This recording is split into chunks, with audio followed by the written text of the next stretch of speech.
আসসালামু আলাইকুম রহমতুল্লাহ বারাকাতুহু। সবাইকে ইসলামিক কলিং বাংলা চ্যানেলে স্বাগতম। লাস্ট ভিডিও দিছিলাম মনে হয় প্রায় 3 মাস আগে। দাও বেটা, এটা হইলো বেটা। আমি আগে ক্ষমা চেয়ে নিচ্ছি। প্লিজ আমাকে ক্ষমা করে দাও। আজকের ভিডিওটা শাহবাগী নাস্তিক আসিফ মহিউদ্দিনকে নিয়ে। আর মানুষ পান নাই। আসিফ মহিউদ্দিন আমাদের বাংলাদেশের সবচেয়ে জনপ্রিয় নাস্তিকদের মধ্যে একজন। এটাও বোকা কোথাকার মালো। আসিফ মহিউদ্দিন ফার্স্টে 2013 সালে মেবি শাহবাগ আন্দোলন হয়েছিল। তখনকার সময় সে মাথাচাড়া দেয় এবং একটা পর্যায়ে সে কোনো এক সন্ত্রাসী গ্রুপের হাতে কোপানি খাইছে, কারণ সে নবী সাল্লাল্লাহু আলাইহি ওয়াসাল্লামকে নিয়ে বাজে কথা বলে এবং এরপর সে দেশ থেকে পালায় যায়। সে বর্তমানে আই থিঙ্ক জার্মানিতে বাস করতেছে। এই হারামির চ্যানেলে সে নবীকে নিয়ে নানা রকম আজে বাজে কথাবার্তা বলে, ও মূর্খ বলে সব আজে বাজে কথা বলছে। ইসলাম নিয়ে মিথ্যাচার করে, এবং এর অনেক ভিডিও আছে যেগুলো আমি চাইলে রেসপন্স করতে পারি। কিন্তু আমি একটা পার্টিকুলার ভিডিও বাঁচিয়ে দিই। এর কারণটা হচ্ছে এই ভিডিওটা আমি যদি বিষয়টা ক্ল্যারিফাই করতে পারি তাহলে আপনারা বুঝতে পারবেন যে নাস্তিকদের আসলে ইসলামকে নৈতিকতার ভিত্তিতে সমালোচনা করার কোনো যৌক্তিকতা নাই। আসো খেলবো। দেখি সে কি বলে এবং তারপর আমি তার কথার জবাব দিব। যারা লাইভটা দেখছেন তার প্রত্যেকে এই প্রশ্নটার উত্তর দেওয়ার চেষ্টা করবেন। আসিফ ভাই, সক্রেটিস প্রশ্ন করছেন যে whether goodness is loved by gods because it is good or whether goodness is good because it is loved by the gods। অর্থাৎ উনি প্রশ্ন করছেন যে ভালো কাজ করা এই জিনিসটা ঈশ্বর পছন্দ করেন কেন? এটা শুধুমাত্র ভালো বলেই কি ঈশ্বর পছন্দ করেন, নাকি এই কাজটা ভালো, কোনো একটা জিনিস ভালো কাজ, সেটা শুধুমাত্র ঈশ্বর পছন্দ করেন বলেই সেটা ভালো?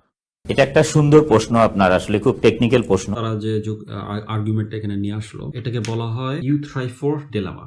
তো বেসিক্যালি এই উভয় সংখ্যাটা হচ্ছে এরকম যে সক্রেটিস, তো বেসিক্যালি সে একটা পর্যায়ে ইউথ্রাইফোর এর সাথে কথা বলতেছিল এবং ইউথ্রাইফোর বলে যে দেবতারা যেটা বলবে সেটাই সঠিক। হ্যাঁ, তখন প্রশ্নত সক্রেটিস এটা জবাব দেয় এবং বলে যে দেবতাদের মধ্যে তো মত পার্থক্য হইতে পারে, সেটা কেউ নির্ধারণ করবে যে কোনটা ভালো আর কোনটা খারাপ। তখন মনে হয় ইউথ্রাইফোর জবাব দেয় যে এমনটা হবে না, তারা সবাই একমত থাকে। তখন এটার জবাবে সক্রেটিস প্রশ্ন করে যে হলো আচ্ছা ঠিক আছে, কোনো একটা জিনিস কি ভালো এই কারণে যে দেবতারা সেটাকে পছন্দ করে বলে, নাকি ওই জিনিসটা আসলে ভালো এই কারণে দেবতারা পছন্দ করে?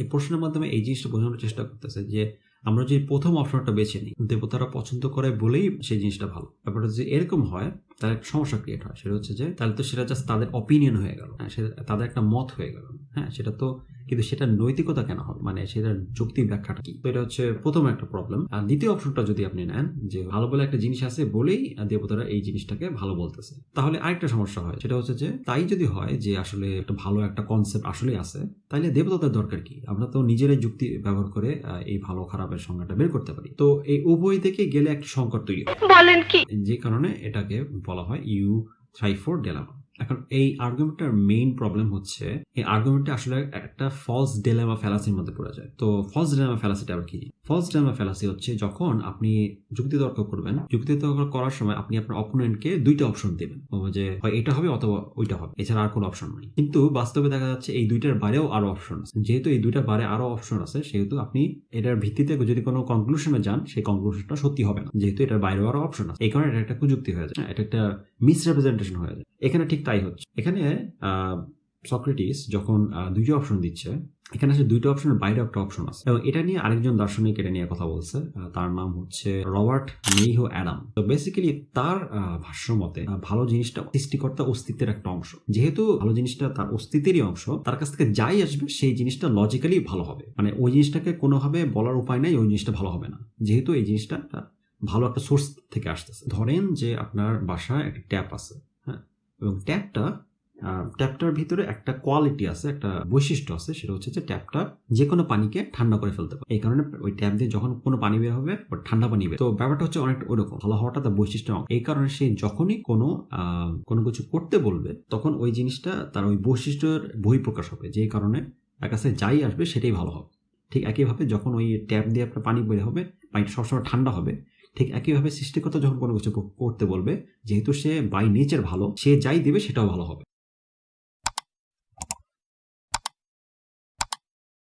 আসলে এই প্রশ্নটার উত্তরটা মুমিনরা যখন দেবে তখনই আসলে আমরা বুঝতে পারবো যে তাদের পজিশনটা কি, এবং আমরা যদিও জানি তাদের পজিশনটা কি, তারা যেটা বলতে চায় সেটা হচ্ছে ঈশ্বর থেকে যা আসে সেটাই ভালো। আর তাহলে তো এটার সাথে তো মোরালিটির অন্তত কোনো সম্পর্ক নেই, এটা তো হচ্ছে একটা নির্দেশনা। এই আহম্মকটা এই যুক্তিটা আসলে ঠিক মতো বোঝেই নাই।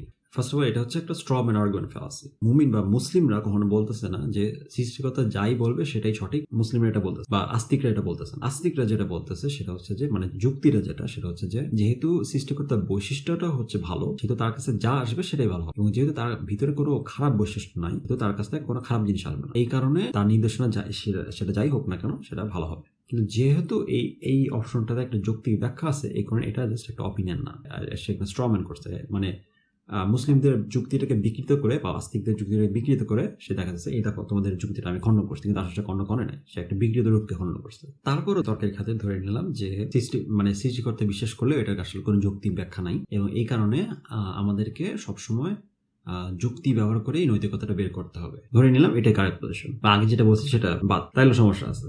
যেহেতু আপনি আপনার যুক্তি ব্যবহার করে বের করবেন যে কোন জিনিসটা ভালো এবং কোন জিনিসটা খারাপ, সেক্ষেত্রে সৃষ্টিকর্তাও কি একই কাজ করতে পারে না? কারণ আমরা জানি যে যুক্তি জিনিসটা মূলত আসে আপনার জ্ঞান থেকে, মানে জ্ঞানের একটা বহিঃপ্রকাশ। এখন কে বেশি জ্ঞানী, আপনি বেশি জ্ঞানী না সৃষ্টিকর্তা বেশি জ্ঞানী? সৃষ্টিকর্তা বেশি জ্ঞানী। এখানে অবশ্যই সৃষ্টিকর্তা সঠিক হবে, কারণ সে তো কোনো ভুল করতে পারে না, সে হচ্ছে পারফেক্ট বিইং। তো সে যখন কোনো কিছু বলবে সেই জিনিসটা সঠিক হবে, সেটা নৈতিকতার দিক থেকে হোক বা যুক্তির দিক থেকে হোক, কোনো তার নিজের যুক্তি দিয়ে ভালো খারাপ বের করে আমাদেরকে জানাবে, সেটাই সঠিক হবে। সুতরাং এই জিনিসটা মেনে নিলেও এখানে সৃষ্টিকর্তাকে আপনার মানতে হবে, সঠিক বলেছেন। এবং এখানেও সৃষ্টিকর্তা যাই বলবে সেটাই সঠিক, সেটাই নৈতিক। আমাদের যে সেকুলার মরালিটি বলতে পারেন জিনিসটাকে, এর মধ্যে চারটে জিনিসের চারটে পিলার দেখা যায়। চারটে নাম শুধু অ্যাকচুয়ালি দুটো, একটা হচ্ছে রেসিপ্রোসিটি আর একটা হচ্ছে এমপ্যাথি। রেসিপ্রোসিটি মানে একটা রেসিপ্রোকেট করা, মানে একজন একটা ভালো কাজ করলো, সেই ভালো প্রতিদান দেওয়া, ভালো করে একটা প্রতিদান দেওয়া, এই জিনিসটা হচ্ছে রেসিপ্রোসিটি। এই জিনিসটার মধ্যে থেকে আসে, এই রেসিপ্রোসিটি থেকে আরেকটা জিনিস আসে সেটা হচ্ছে ফেয়ারনেস। আরেকটা জিনিস আছে সেটা হচ্ছে এমপ্যাথি, যে এমপ্যাথি থেকে যেটা উৎপন্ন হয় সেই জিনিসটা হচ্ছে কম্প্যাশন জিনিসটি। তো এই যে সহমর্মিতা, এই জিনিসটা কিন্তু একটা এমপ্যাথি বা সহমর্মিতা, সেখান থেকে আসে ফেয়ারনেস। এই জিনিসগুলো থেকে কিন্তু আমাদের মধ্যে যে মোরালিটি বা যে মোরাল সেন্স, এই জিনিসটা ভালো, এই জিনিসটা খারাপ, এই জিনিসটা করলে মানুষের ভালো হবে, এই জিনিসটা করলে খারাপ হবে, কারোর কোনো ক্ষতি করবো না, এই যে চারটে জিনিস বললাম, এই চারটে জিনিস থেকে কিন্তু আমাদের এই ধারণাগুলো আসে। অং বং ভালো জানে। তো কিন্তু তারা যেটা বলতেছে যে হলে গিয়া সৃষ্টিকর্তা যদি না থাকে তাও আপনি ভালো খারাপ বের করতে পারবেন, তাও আপনার নৈতিকতা থাকতে পারবে। হ্যাঁ, যেমন কনসিকুয়েন্সিয়ালিজম, তারপরে আপনার রেসিপ্রোসিটি, হ্যাঁ, এই ধরনের আদর্শগুলো আপনি নিতে পারেন। হ্যাঁ, এই সে হ্যান ত্যান পুরা চাপাবাজি, মানে এইখানে এই সেকশনটাতে ওরা যা বলো সবগুলা ভণ্ডামি। সেকুলারিজমে বা নাস্তিকবাদের যে বস্তুবাদিতা যাকে বলে, ওরা যখন নাস্তিকরা তো সবই বস্তুবাদী, তাই না? ওরা বিশ্বাস করে যে এই বস্তুবাদ ভিত্তিক যে দুনিয়া, এর বাইরে কিছু নাই। হ্যাঁ, ওরা কোনো মানে বস্তুবাদ মানে মেটাফিজিক্যাল কোনো কিছুতে বিশ্বাস করে না। ওরা শুধুমাত্র চারপাশে যা আছে, পাঁচ ইন্দ্রিয়তে যেটা দেখা যায় এবং যে বিজ্ঞানের মাধ্যমে যেগুলো জানা যায়, এগুলোর বাইরে আর কিছু নাই। সুতরাং বস্তুবাদের বাইরে আর কিছু নাই। হ্যাঁ, তাই যদি হয়ে থাকে তাহলে বস্তুবাদের ভিত্তিতে আপনি কখনো বলতে পারবেন না এই জিনিসটা ভালো অথবা এই জিনিসটা খারাপ। হ্যাঁ, এখন যদি আপনি বলেন যে হ্যাঁ কিন্তু আমি তো নিজে থেকে ধরে নিলাম যে এই জিনিসটা ভালো, তাহলে কি এই জিনিসটা আমার কাছে ভালো হবে না? না, এই জিনিসটা ভালো হবে না। কারণ আপনি যদি আসলে বস্তুবাদী হন, তাহলে এখানে যে জিনিসটা হচ্ছে সেটা হচ্ছে যে আপনার ব্রেনের ভিতর, আপনার ব্রেনটা কি একটা টিস্যুর একটা কালেকশন, তাই তো? এটা কোষের কালেকশন, হ্যাঁ, অ্যাটমের কালেকশন। আপনার অ্যাটমের কালেকশনের ভিতর একটা রাসায়নিক বিক্রিয়া হচ্ছে, দ্যাটস ইট, এর বেশি কিছু না। একটা রাসায়নিক বিক্রিয়া হচ্ছে, তার কারণে আপনার ভিতরে একটা অনুভূতি হচ্ছে, কিন্তু এটার কোনো বাস্তবিক ভিত্তি নাই, একটা ডিলিউশন জাস্ট। মানুষ যেরকম শুয়ে একটা স্বপ্ন দেখে, ব্যাপারটা ওরকম, এটা কোনো বাস্তবিক ভিত্তি নাই। বাস্তবে এই জিনিসটা এক্সিস্ট করে না, ইটস নট রিয়েল। ধরো এই জিনিসটা তারা যে বলতেছে, ও আমরা রেসিপ্রোসিটি, এই ধরনের মোরালিটি নিতে পারি, এই ধরনের মোরালিটি মানে কনসিকুয়েন্সিয়ালিজম, হ্যাঁ, এইসব মোরালিটি পুরা ফাতরামি, কোনো ভিত্তি নাই। নাস্তিকতায় নৈতিকতার কোনো ভিত্তি নাই। নাস্তিকতা এবং বস্তুবাদের ভিত্তিতে আপনি কখনো বলতে পারবেন না এই জিনিসটা ভালো এবং এই জিনিসটা খারাপ, কারণ বস্তুবাদের ভিত্তিতে নৈতিকতার কোনো অস্তিত্ব নেই। হ্যাঁ, সুতরাং পুরো জিনিসটা একটা ভণ্ডামি, এছাড়া আর কিচ্ছু না। সব ভণ্ডামি করতে আছে। আপনার কথা একটু শুনি। হ্যাঁ, মোরালিটির আসলে সাবজেক্টিভ এবং অবজেক্টিভ, এই দুইটা যে স্ট্যান্ড, এই দুইটা স্ট্যান্ডের বাইরে আরেকটা স্ট্যান্ড আছে, সেটাকে বলা হয় অ্যাবসলিউট মোরালিটি। ব্লা ব্লা ব্লা ব্লা ব্লা, যা কিছু বললো সবগুলো চাওয়াবাজি। এগুলো কোনো ভিত্তি নেই, এগুলোর কোনো ভিত্তি নেই। সে বলতেছে আমি মনে করি অ্যাবসলিউট মোরালিটি আছে, এই মোরালিটি আছে, সেই মোরালিটি আছে। এগুলোর ভিত্তি কি? বস্তুবাদিতার ভিত্তিতে তুই কেমনে এগুলো বাই করতেছিস? মানে তোর কাছে যেটা মনে হচ্ছে সেটা জাস্ট একটা কেমিক্যাল রিয়াকশন, এর বেশি কিছু না। একটা কেমিক্যাল রিয়াকশন কখনো বলতে পারে না যে এই জিনিসটা ভালো বা এই জিনিসটা খারাপ। এটা কীভাবে বলবে? যেমন ধর যে আমি চা খাইলাম, চা খাওয়ার পরে এই চা খাওয়ার পরে আমার বডিতে একটা কেমিক্যাল রিয়াকশন হবে। এই কেমিক্যাল রিয়াকশনের ভিত্তিতে আমি কখনো বলতে পারবো কোন জিনিস ভালো কোন জিনিস খারাপ। এটা একটা কেমিক্যাল রিয়াকশন আছে। হ্যাঁ, হাসি খুশির দিন শেষ, এখন নাকের পানি আর চোখের পানি। যখন এসে বলে যে ভাই আমার মোরাল স্ট্যান্ডার্ড হচ্ছে আল্লাহ কইছে এটাই হচ্ছে আমার মোরাল স্ট্যান্ডার্ড। আল্লাহ কইলে সেটা মোরাল, আল্লাহ না কইলে এটা নিষেধ করলে সেটাই মোরাল কাজ। এখন আমি যদি এটা বলি যে অমিত ভাই আপনি যেটা বলবেন সেটা হচ্ছে আমার কাছে ইমোরাল কাজ, আর আপনি যেটা নিষেধ করবেন সেটা হচ্ছে আমার কাছে ইমোরাল কাজ। হ্যাঁ, আপনার বক্তব্যটাই আমার কাছে মোরাল, আপনি যেটা নিষেধ করবেন সেটাই ইমোরাল। এখন আল্লাহ কইছে তাই এটা মোরাল, আল্লাহ কইছে তাই এটা ইমোরাল, এই কথাটার সাথে এই মানে স্ট্যান্ডটার সাথে এই বেসমেন্টটার সাথে মোরালিটির যে বেস তারা দাঁড় করাইলো, হ্যাঁ, এটার সাথে আমি যে কথাটা বলতেছি যে অমিত ভাই যেটা বলবে সেটা মোরাল, অমিত ভাই যেটা নিষেধ করবে সেটাই মোরাল, এই বেসমেন্টের পার্থক্যটা কোথায় আমাকে একটু বুঝাবেন? না আসিফ ভাই, কোনো পার্থক্য নেই। আর সেখানেই তো এই প্রশ্নটা করছে যে এই যে তোমরা যে গুডনেস বলছো, এই গুডনেসটা গুড কেন? এটা এটা হাস্যকর, হাস্যকর। হাম্বুকগুলা সিম্পল যুক্তিও বোঝে না। তো এখানে সে বলতেছে যে আমি যদি ধরে নিই যে আল্লাহ যা বলবে সেটাই ভালো, এবং আরো ধরে নিই যে অমিত যে তার যে আছে সাহাবী আছে, যে অমিত যা বলবে সেটাই ভালো। এই দুইটার মধ্যে পার্থক্য কি? দুইটার মধ্যে পার্থক্য হচ্ছে আল্লাহ সুবহানাহু ওয়া তাআলা ওনার ভিতরে খারাপ কোনো বৈশিষ্ট্য না, ওনার ভিতরে শুধু ভালো বৈশিষ্ট্যটাই আছে। কিন্তু তার যে বন্ধু আছে অমিত, তার ভিতরে ভালো খারাপ দুইটা বৈশিষ্ট্যই আছে, কিন্তু আল্লাহর ভিতরে কোনো খারাপ বৈশিষ্ট্য নাই।